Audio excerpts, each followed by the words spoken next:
neste vídeo eu vou comentar as notícias que mais me chamaram a atenção no dia de hoje. Começando, Glaze posta vídeo editado de Lula e apaga a frase de bebê monstro.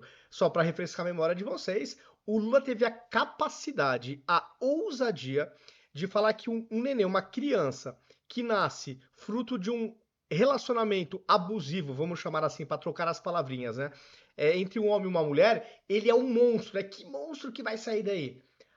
Como se o bebê, que é 100% vítima, assim como a mãe, tivesse culpa de alguma coisa e até mesmo que fosse herdar o caráter e a índole do pai, do cara que abusou da mulher. Como se isso, né, fosse uma transferência automática. Isso pegou tão mal, mas tão mal, que não tinha nem como passar pano. Então, o PT, como é especialista em reescrever a história, já tirou das falas do Lula este trecho.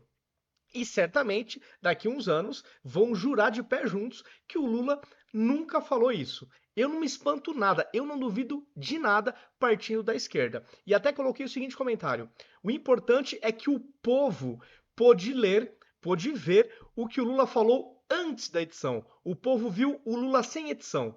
Então, por mais que a Glaze edite, o povo teve a oportunidade de ver o Lula falando sem filtro, espontaneamente. E falou uma coisa bárbara, simplesmente inacreditável. Outra, uma reportagem da Oeste.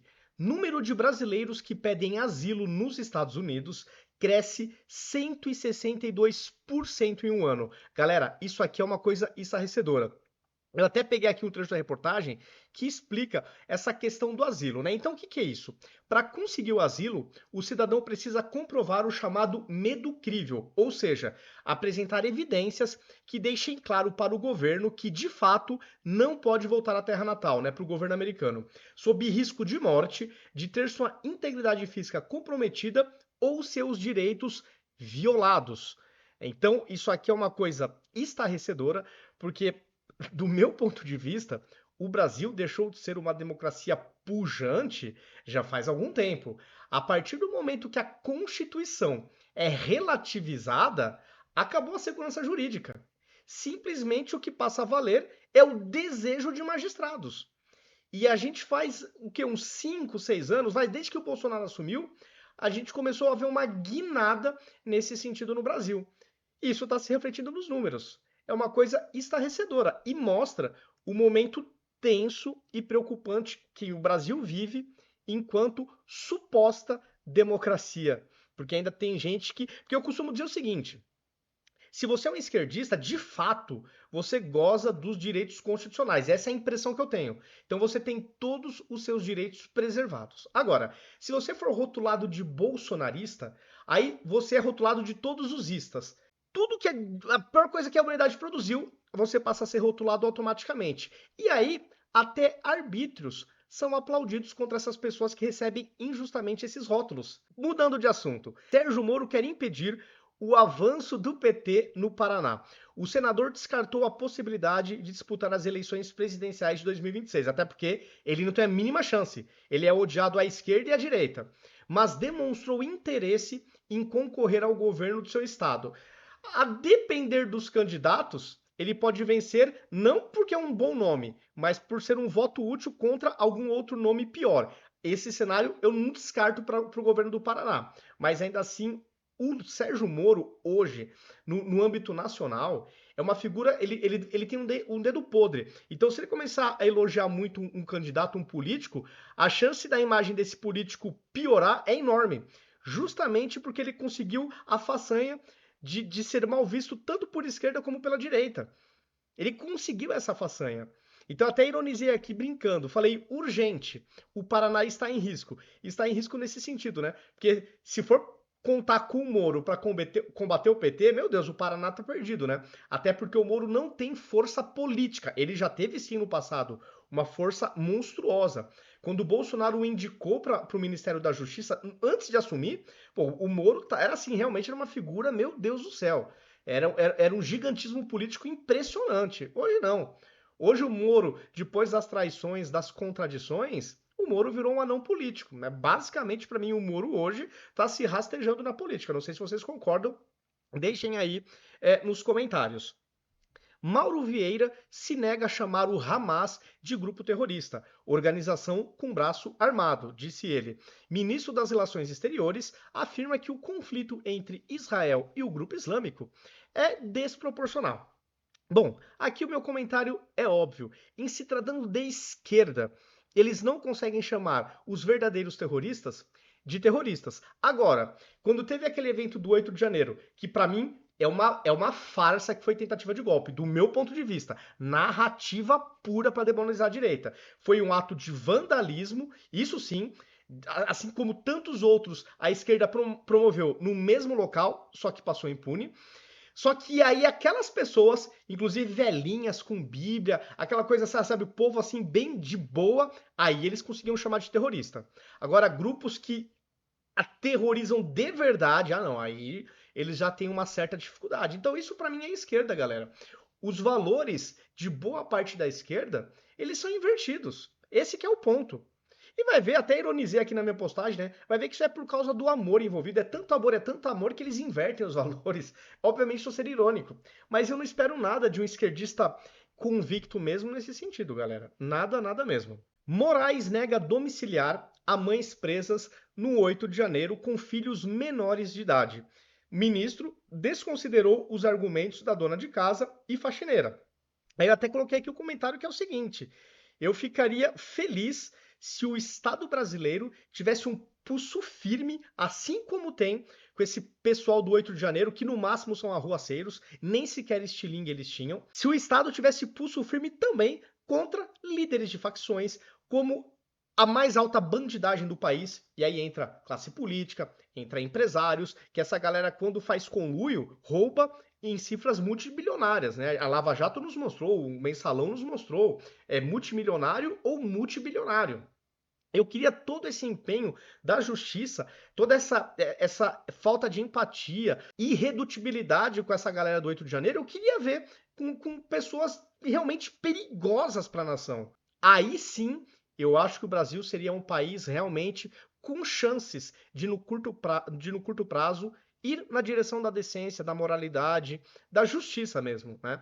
Agora, quando a gente vê um Estado machão, com pessoas desse tipo, que são pessoas que, na minha leitura, são pobres coitados, que não iam dar golpe de Estado, não tinham a menor condição de dar golpe de Estado, não tinham nenhum canivete, nada, não estavam armados e o Estado opressor em cima dessa galera. Ah, se fosse assim com cidadãos realmente perigosos, que eu acho, na minha percepção, posso estar errado. O Estado, quando a pessoa é graúda, perigosíssima, às vezes a gente vê na imprensa notícias que nos desanimam. Ou soltou, ou foi numa saidinha, um cara não voltou mais. Ou então a justiça solta, devolve bens como helicópteros, por exemplo, né? Que teve lá eu me esqueci o nome do cara lá do PCC, devolveu até helicóptero. Então a gente vê desse tipo de coisa. É claro que a gente tem a certeza que o Brasil não merece prosperar. Deus é justo demais para fazer com que um país que não merece, enquanto nação, que é uma várzea, prosperar. Né? Então, mas a gente tem que desde já lutar, apontar, tentar corrigir os rumos para que daqui umas 2, 3 gerações, se tudo der certo, o Brasil passe a ser uma sociedade que seja mais próxima dos Estados Unidos, por exemplo, que é a maior democracia do planeta, do que de uma China, Rússia, Venezuela, Cuba, coisas desse tipo. Esse que é o meu ponto. Não sei se vocês concordam. Deixe aí nos comentários. Aqui é o seguinte, galera. Eu até coloquei no comentário. O PT cria narrativa e a imprensa trabalha para torná-la verdadeira. Aqui no caso, em relação a essa treta, né? Não vou dizer bem que é treta, porque o ataque é unilateral. Parte do PT e do Lula contra o presidente do Banco Central, o Roberto Campos, né? Então, o Lula, como ele é especialista em achar culpados para todas as incompetências e o caos que o PT promove no Brasil, então o que o Lula está fazendo? A culpa de tudo está indo mal no Brasil são os juros altos. Como se não fosse culpa do governo não ter criado até hoje as condições para baixar os juros. O PT diminuiu o tamanho do Estado? Não, ele aumenta. O PT está sufocando menos a população? Está diminuindo a carga tributária para circular mais dinheiro na economia? Não, pelo contrário, sufoca ainda mais, não para de aumentar impostos. O PT está cortando despesas do governo? Não, não está. A esquerda ama torrar o nosso dinheiro. Então, enquanto o governo não cria as condições, para baixar os juros, o que faz o Lula de maneira conveniente? Culpado é Roberto Campos. Ele que não quer baixar os juros, ele que é o malvadão da história. Então, o Lula já achou culpado. E eu até desconfio que o Lula esteja rezando para que o Campos Neto não baixe os juros, porque ele vai ter o resto do ano para culpar o presidente do Banco Central pelas desgraças econômicas que o Brasil vai passar. Porque ele vai ter já o culpado pro restinho do ano. Então, pro Lula vai ser perfeito se o Campos Neto não baixar a taxa de juros. E para mim isso é uma estratégia muito inteligente do Lula e do PT, que não é de hoje, tá? Temos que lembrar que o PT está no 5º mandato. Isso aí é uma estratégia antiga deles. Eles nunca têm culpa de nada quando a coisa vai mal. Nunca. E também nunca sabem de nada. Isso aí é uma coisa assim, marca registrada. Aqui eu republiquei uma publicação aqui do Senso Comum sobre a prisão do Felipe Martins, né? Onde na publicação fala o seguinte: Felipe Martins é um preso político. Está preso porque pessoas poderosas não gostam dele. E se Bolsonaro prendesse pessoas sob o mesmo tipo de alegação, como ele seria chamado? Liberdade para Felipe Martins é o que diz aqui o perfil do Senso em Comum, e eu concordo com ele. Para mim já está mais do que provado, já é sabido que ele foi preso baseado numa mentira, porque a defesa já comprovou que ele não saiu do Brasil. E essa foi a desculpa, eu vou falar desculpa porque eu não me conformo que o judiciário não se deu o trabalho de verificar se a informação era verdadeira ou não. Então foi a desculpa utilizada para prendê-lo. E até hoje, mesmo provando que ele não viajou, né, a companhia aérea provou que ele esteve no Brasil, ainda assim ele segue preso. São coisas, pessoal, que não tem explicação. Eu sou leigo, mas o que eu estou entendendo das coisas que eu estou lendo sobre a prisão do Martins é que ele não está preso baseado na lei. E aí isso é preocupante. Aí isso é extremamente grave. Outra, governo cede a desconto de 50% em multas das empreiteiras da Lava Jato. Como as multas das empreiteiras somam 8,2 bilhões e o governo está dando desconto de 50%, o governo estaria abrindo mão de mais de 4 bilhões de reais. Então, assim, pessoal, só para vocês entenderem. No Brasil, as contas não estão fechando. Faltam dinheiro para tudo. A gente trabalha 5 meses do ano e ainda assim falta dinheiro. Porque o Estado é grande, é gigantesco, é ineficiente e o nosso dinheiro drena. E o PT, o governo petista, está dando desconto para as empresas que confessaram que cometeram crimes contra a nação. Então, o governo de bons e de caridade, vamos chamar assim, está dando desconto de metade por cento do acordo de leniência das multas. E eu até coloquei na minha publicação. Quando a conta não fecha, os governos de esquerda, eles atacam sem dó o bolso do contribuinte. Mas sem dó nenhuma. Aumentam impostos, criam impostos, aumentam taxas, enfim. Nisto, eles são especialistas. Só que aí, as empresas que já são multibilionárias e que se lambuzaram com ladroagens, pede desconto, aí parece que o governo não oferece muita resistência. Tá? Parece que fica assim, vão acatar. Então, novamente, esses 4 bilhões vão fazer muita falta nos cofres públicos e vocês não tenham a menor dúvida, sempre vai sobrar para o lado mais fraco, que é o povo, que somos nós, pessoas físicas. É uma coisa assim inacreditável, né, galera? Esse tipo de coisa realmente irrita no nosso país. O Noblar fez a seguinte publicação e eu respondi. Ele falou o seguinte: a aprovação de Lula 3 só perde para a aprovação de Lula 2 e Dilma 1. Ele só não será candidato à reeleição se a saúde não permitir. Aí eu fiz o seguinte comentário para ele: pede para o Lula dar uma voltinha na rua, ou no shopping, ou no aeroporto, enfim, em qualquer lugar público, só para eu dar uma olhadinha. O Bolsonaro fazia isso enquanto era presidente e agora depois que deixou. Em qualquer lugar que o Bolsonaro vai, ele é ovacionado. O Bolsonaro pega voo de carreira, voos comerciais. Vocês se lembram de ver o Lula pegar voos comerciais depois que ele saiu da presidência no segundo mandato? Que eu me recorde, ele só pegava jatinhos executivos. Ou ele fretava avião, né, o partido, ou ele pegava jatinhos executivos de empresários. Eu não me recordo do Lula pegando o voo comercial depois que deixou a presidência. Porque eu acho que o Lula não é besta. Ele sabe que a chance dele ser vaiado é absurdamente maior do que ele ser aplaudido. Então vamos fazer esse teste. Se as pesquisas falam que o Lula está indo tão bem assim, saia nas ruas. Acredite nas pesquisas, Lula. Pelo amor de Deus, acredite nas pesquisas. Putin faz acordo com Kim Jong-un para ajuda mútua em caso de agressão. O presidente da Rússia está em visita oficial à Coreia do Norte, a primeira em 24 anos. Como o Lula é um puxa-saco, um admirador do Putin, eu até fiz aqui um comentário. Não me surpreenderia uma foto de Lula com Kim Jong-un. Eu imagino que esse desejo não falte para o Lula. Ele tem tanta simpatia com tantos outros tiranos mundo afora, Cuba, Venezuela, Angola, China, Rússia, Nicarágua, né? Que assim, para mim seria uma. Eu enxergaria com uma normalidade absurda mais uma foto de Lula com um tirano. Né? O que vocês acham? Corremos esse risco? O Brasil corre esse risco de passar mais esta vergonha onde o nosso presidente demonstra apreço por um não democrata? Vocês acham que isso pode ocorrer? Coloquem aí nos comentários. Eu não me surpreenderia. PT move ação contra presidente do BC antes de divulgação da Selic. Aqui, galera, é a estratégia do PT de novo. Como ele está quebrando a economia do Brasil, ele precisa de um culpado assim urgente. Ele tem um culpado, que é o presidente do Banco Central, que por questões técnicas não baixa os juros. Por quê? Porque falta condições para que isso ocorra. E quais são as condições necessárias? Uma das principais, que o Estado brasileiro corte despesas, que o Estado brasileiro enxugue o tamanho da máquina.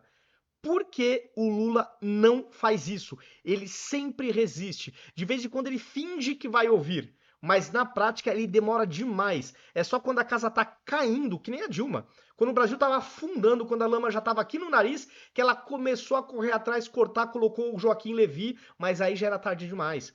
Então o PT é especialista nisso. Não cria as condições de prosperidade econômica no país, então sai culpando todo mundo. E de novo, que nem eu falei agora há pouco, quando eu comentei uma outra publicação. O Lula deve estar torcendo pro presidente do Banco Central não baixar a taxa de juros, porque ele vai ficar o resto do ano jogando a culpa de toda a desgraça econômica do nosso país nas costas do Campos Neto. Isso vocês não tenham a menor dúvida. Anotem aí. Lula foge de responsabilidade e tenta culpar BC, afirma o Estadão. Então é o que eu tô falando. Isso aqui é público e notório. Até o Estadão que fez o L com gosto, mas com convicção no Lula, hoje tá tentando recuperar a reputação descendo todo dia lenha no governo petista. Afinal de contas, como o Lula não tem popularidade, né? Tanto é que a gente não vê popularidade nem nas redes sociais, nem nas lives e nem nas ruas do mundo real. Então bater no PT e no Lula é um grande negócio. Melhora a reputação do veículo de comunicação. E o Estadão constatou mais esta obviedade. Lula foge da responsabilidade. Ele tem um culpado para tudo. Mas sempre foi assim, galera. De novo, estamos no 5º mandato de um governo petista. Quando que não foi assim? Não dá nem para fingir espanto. A não ser que você tenha Alzheimer. Se você tiver Alzheimer, aí eu te perdoo. Aí você tá perdoado. Mas essa é a prática da esquerda na América Latina, tá? Vou além, não é só do PT, não. Na minha opinião, é uma prática da esquerda na América Latina. Milei é presidente da América Latina mais bem avaliado em junho. Líder da Argentina subiu do 2º para o 1º lugar, conforme pesquisa de consultoria feita neste mês. E aqui eu coloquei o seguinte comentário. Mesmo sendo obrigado a tomar medidas duríssimas para resgatar a Argentina, que foi caprichosamente destruída pela esquerda, o povo está maduro para entender a situação. Se nos próximos 20 anos a esquerda não voltar ao poder lá na Argentina, ninguém segura, eles vão decolar. Eu espero que os Los Hermanos tenham essa noção. Para sair do buraco que a esquerda colocou a Argentina, mais medidas duras terão que ser tomadas. E assim, parece que o povo está com essa noção, felizmente. Então, a Argentina precisa reeleger o Milei e eleger o sucessor dele, para realmente sanear o caos econômico do país vizinho. Né? E parece que o povo está com essa maturidade. Que bom que isso esteja acontecendo, graças a Deus. Pantanal em chamas. Recorde de área queimada expõe falta de política para enfrentar as mudanças do clima. E aqui eu coloquei o óbvio. A destruição do meio ambiente está autorizada em governos de esquerda? Estou sentindo falta dos chiliques, dos amantes e defensores do meio ambiente, aqueles defensores vorazes. nos tempos de Bolsonaro, não podia sair nenhuma fumacinha. Se tivesse uma fumaça na Amazônia ou no Pantanal, nossa senhora. Mas era chilique, era ataque histérico, Greta Thunberg, Leonardo DiCaprio e outros também, né, do mundo internacional, artistas da Globo, jornalistas, enfim, era tanto chilique que era até comovente. Dava a impressão que essa galera tinha uma preocupação genuína, honesta com a pauta. Mas aí saiu o Bolsonaro, saiu um governo de direita, entra um governo de esquerda, a situação piora no que concerne a meio ambiente e a maioria dessa galera desapareceu. Tá quietinha. Cadê aquela preocupação com o meio ambiente? Não era para ser genuína, não era genuína essa preocupação, não era uma preocupação honesta. Muitos sumiram do mapa. É uma coisa assim, é impressionante, escancara a hipocrisia desta gente. Aqui o Estadão fazendo mais um editorial pegando pesado contra o Lula. A equipe econômica faz de tudo para mostrar a disposição de Lula para cortar gastos e reequilibrar o orçamento, mas o presidente foge da responsabilidade e tenta culpar o Banco Central. Sim, isso aí é o que eu já falei várias vezes nesse vídeo. E aqui falei o seguinte: Estadão segue sua jornada de fingir espanto com coisas que sempre notabilizaram o PT. Mas mesmo assim, o jornal fez o L com gosto. Neste editorial, ele fala mais uma obviedade, o Estadão. Não era para ser surpresa para ninguém. E não sei porque que ele fez o L. Lula, que passou a vida inteira defendendo a irresponsabilidade fiscal, fica cômico no papel de presidente subitamente preocupado com o equilíbrio das contas públicas. É isso, tá? É isso. Mas o que me irrita é que não é novidade. O Estadão já falava essas coisas nos outros mandatos do PT.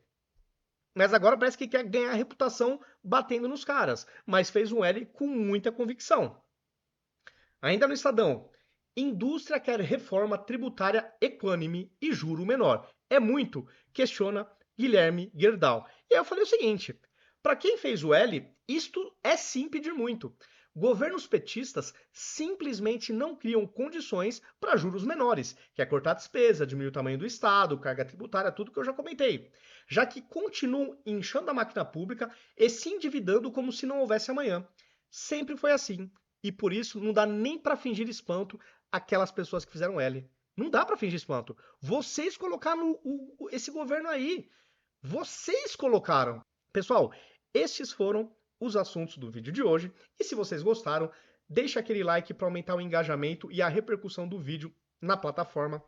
Se puderem também, deixa um comentário, que isso faz com que o algoritmo entenda que esse vídeo traz engajamento e ele entrega para mais pessoas. Se você gostou, compartilhe também nas suas redes sociais, nos seus grupos de WhatsApp, para a gente também sair da bolha. Muitas pessoas que fizeram L já estão arrependidas. E se a gente conseguir trazer essa gente nas eleições de 2026 para o nosso lado, a vitória é certa. Então temos que sair da bolha. É isso. Até o próximo vídeo.